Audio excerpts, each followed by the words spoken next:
নজর রাখবো শান্তিতে নোবেল পাওয়া উচিত ডোনাল্ড ট্রাম্পের।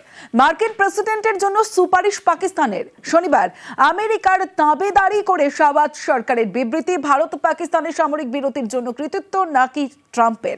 আর একই দাবি বারবার করে এসেছেন মার্কিন প্রেসিডেন্টও। যদিও ট্রাম্পের সামরিক বিরতির কৃতিত্ব দাবি বারবার উড়িয়ে দিয়েছে ভারত। আমেরিকার তোষামত করে ট্রাম্পের তাবেদারি করে কি টিকে থাকতে চাইছে পাকিস্তান?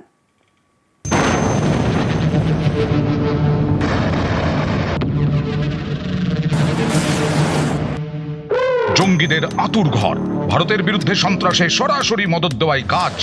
সেই পাকিস্তানি এবার আমেরিকার তাবেদারিতে ব্যস্ত।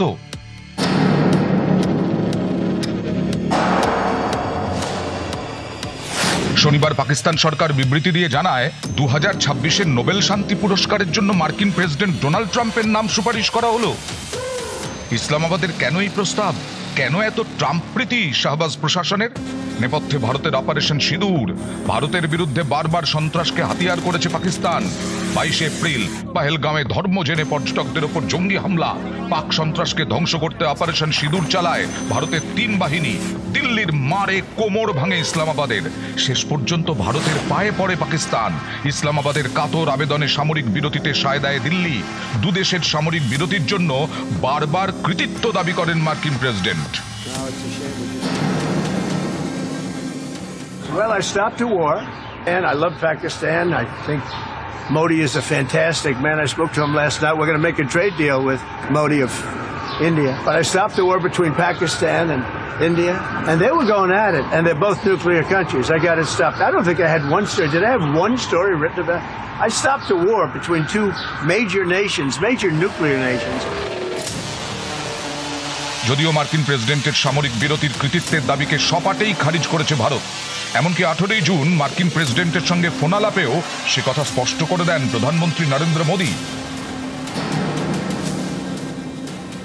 प्रधानमंत्री मोदी ने राष्ट्रपति ट्रंप को स्पष्ट रूप से कहा कि इस पूरे घटनाक्रम के दौरान कभी भी किसी भी स्तर पर भारत अमेरिका ट्रेड डील या अमेरिका द्वारा भारत और पाकिस्तान के बीच मध्यस्थता जैसे विषयों पर बात नहीं हुई थी।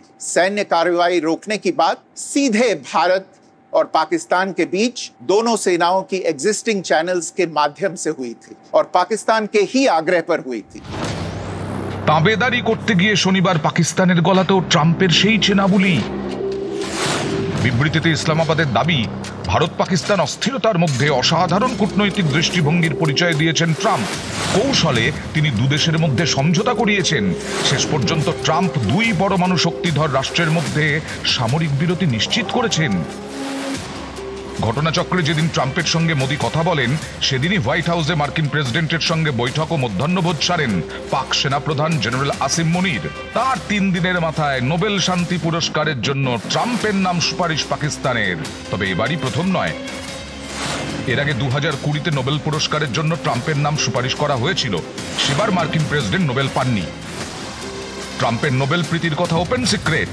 তাই পাকিস্তানের নোবেল সুপারিশে মার্কিন প্রেসিডেন্ট স্বাভাবিকভাবেই গদগদ। সেই সঙ্গে ট্রাম্পের আক্ষেপ, Well, they should give me the Nobel Prize for Rwanda and if you look the Congo, or you could say Serbia, Kosovo, you could say a lot of them. You could say, the big one is India and Pakistan. I should have gotten it 4 or 5 times. I should get it for the, I would think the Abraham Accords would be a good one too. They won't give me a Nobel Peace Prize because they only give it to liberals. Nobel শান্তি পুরস্কারের সুপারিশের জন্য সুনির্দিষ্ট নিয়ম রয়েছে। এক্ষেত্রে সুপারিশ করতে পারেন রাষ্ট্রপ্রধান কিংবা রাষ্ট্রের মন্ত্রিসভার সদস্য, আন্তর্জাতিক আদালত হেগের সদস্য, নোবেল শান্তি পুরস্কার প্রাপ্ত ব্যক্তিরা, নরওয়েজিয়ান নোবেল কমিটির বর্তমান এবং প্রাক্তন সদস্যরা, নরওয়েজিয়ান নোবেল কমিটির প্রাক্তন উপদেষ্টারা। ট্রাম্পের পাকপ্রীতি দেখে অনেকেরই মনে পড়ে যাচ্ছে 9/11-এর কথা। আমেরিকার বুকে সবচেয়ে বড় জঙ্গি হামলা, টুইন টাওয়ার ধ্বংস। ইসলামাবাদের আশ্রয়ে থাকা হামলার মাস্টার মাইন্ড ওসামা বিন লাদেনকে পাকিস্তানের অ্যাবোটাবাদে খতম করেছিল আমেরিকা। সেই পাকিস্তানের সঙ্গেই কিনা আমেরিকার মাখামাখি। মার্কিন দাবিদারি বা এই বিরোধীদের দাবিদারি না করলে নোবেল প্রাইজ পাওয়া যাবে না, এটা আধুনিক একটা ট্রেন্ড হয়ে দাঁড়িয়ে। একটা সময় ছিল যখন নেলসন ম্যান্ডেলা নোবেল প্রাইজ পেতেন, আর আজকে সে জায়গায় পাকিস্তান সমর্থন করছে একটা কার্টুন চরিত্র ডোনাল্ড ট্রাম্পকে। 10 মহাদেশকে ওই একটি মাত্র লোক অস্থির করে তুলেছে ডোনাল্ড ট্রাম্প। এই আজকের যুগে তাকে মদত পাকিস্তান দেবে না তো কে দেবে? অপারেশন সিঁদুরের পর গোটা বিশ্বে প্রতিনিধি পাঠিয়ে পাকিস্তানের সন্ত্রাসের মুখোশ খুলে দিয়েছে ভারত। মুখ পড়েছে ইসলামাবাদের, ঘাড়ে হাজার হাজার কোটি মার্কিন ডলারের ঋণের বোঝা। ঘরে বাইরে চাপের মুখে ধুঁকছে শাহবাজ প্রশাসন। তাই কি আমেরিকার তোষামত করে ট্রাম্পের তাবেদারি করে টিকে থাকার চেষ্টায় পাকিস্তান? নিউজ 18 বাংলা। শূন্যপদ পূরণে অবসরপ্রাপ্তদের নিয়োগ, তাও আবার ভারতের লাইফ লাইনে। চিফ লোকো ইন্সপেক্টরের মতো গুরুত্বপূর্ণ পদে পূর্ব রেলের নিয়োগ বিজ্ঞপ্তি ঘিরে জোর বিতর্ক। যাত্রীদের নিরাপত্তায় আপোষের অভিযোগ। রেলের নিয়োগে ফের বিতর্ক, অবসরপ্রাপ্ত কর্মীদের দিয়ে জোড়াতালির কাজ চালানোর চেষ্টা, অভিযোগে সরব রেলের শ্রমিক সংগঠন।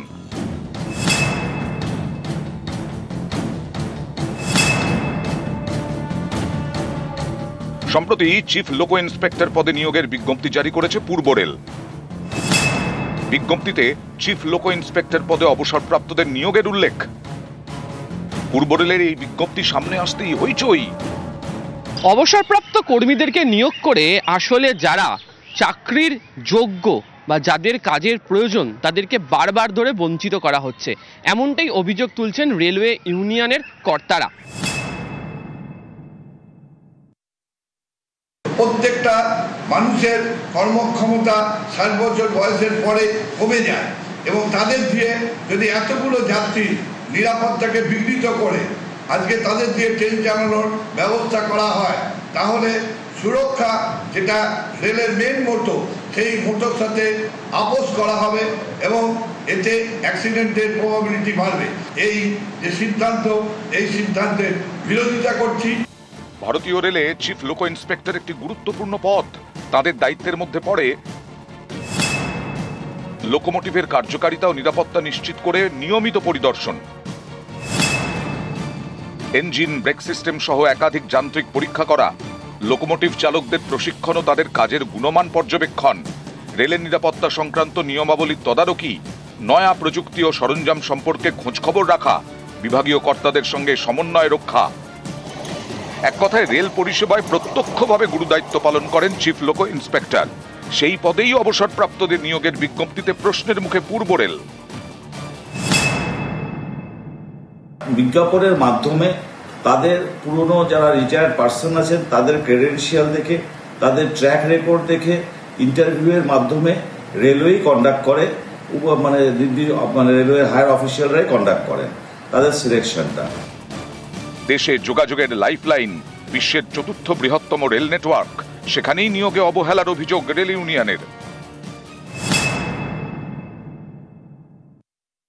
মোটরম্যান এবং ড্রাইভারদের আজকে প্রচুর শূন্যপদ পড়ে আছে, যার ফলে ড্রাইভারদের এবং গার্ডদের আজকে লিগ ঠিকভাবে কাজ করছে না এবং তাদেরকে আন্ডার রেস্টে কাজ করতে হচ্ছে। প্রচুর নতুন গাড়ি আসছে কিন্তু সেখানে নতুন লোক কোনো সরকার দিচ্ছে না, রিক্রুটমেন্টও নেই। এর ফলে একটা হিউজ যে শূন্যপদ, সেই শূন্যপদ তৈরি হয়ে যাচ্ছে। রেলের দাবি অভিজ্ঞতাকে মাপকাঠি করেই অবসরপ্রাপ্তদের নিয়োগ। যদিও রেল ইউনিয়নের নেতাদের অভিযোগ, নিয়োগ না হওয়ায় মেট্রো রেলকে সামাল দিতে পূর্ব রেল থেকে চালকদের টানা হচ্ছে।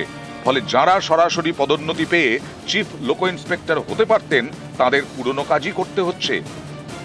কর্মী নিয়োগ না হওয়ার ফলে যারা বর্তমানে কাজে রয়েছেন তাদেরকে যে পরিমাণ শারীরিক এবং মানসিক চাপ নিয়ে কাজ করতে হচ্ছে, তাও যে কোনো সময় দুর্ঘটনা ঘটাতে পারে। ফলে তারা রেলওয়ে মন্ত্রকের কাছে জরুরি ভিত্তিতে যাতে নিয়োগ প্রক্রিয়া সম্পন্ন করতে পারা যায় সেই সংক্রান্ত আবেদন রাখছেন। ক্যামেরা সৌমেন দাসের সাথে আবির ঘোষাল, নিউজ 18 বাংলা, কলকাতা। কাটামুন্ড আতঙ্ক, নোংরা আবর্জনায় ভরা ভ্যাটের দুর্গন্ধ, এসব এখন অতীত।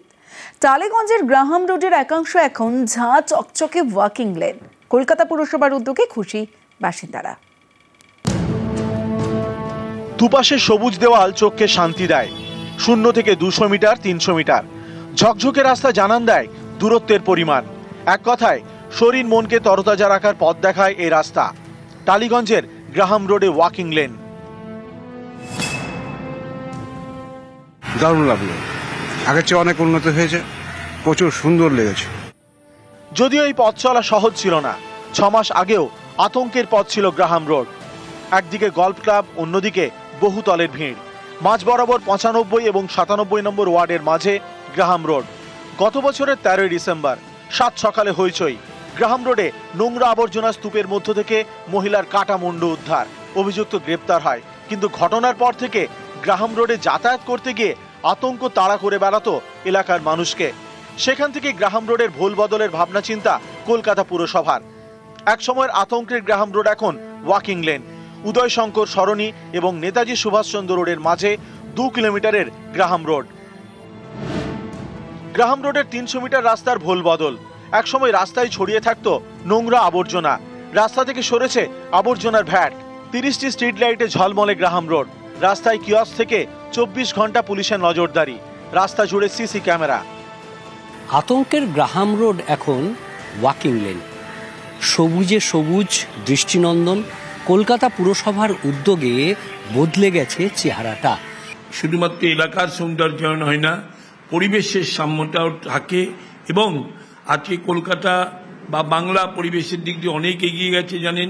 সেখানে আজকে আমার ওয়াকিং লেন শুধুমাত্র 95 নম্বর ওয়ার্ড বা 97 নম্বর ওয়ার্ড বা খালি টালিগঞ্জ নয়, সমগ্র কলকাতা পুরসভার একটা গর্বের জায়গা হচ্ছে এই ওয়াকিং লেন। কাটামন্ডুর আতঙ্ক কাটিয়ে এখন ওয়াকিং লেনে সকাল বিকেল চলছে শরীর চর্চা।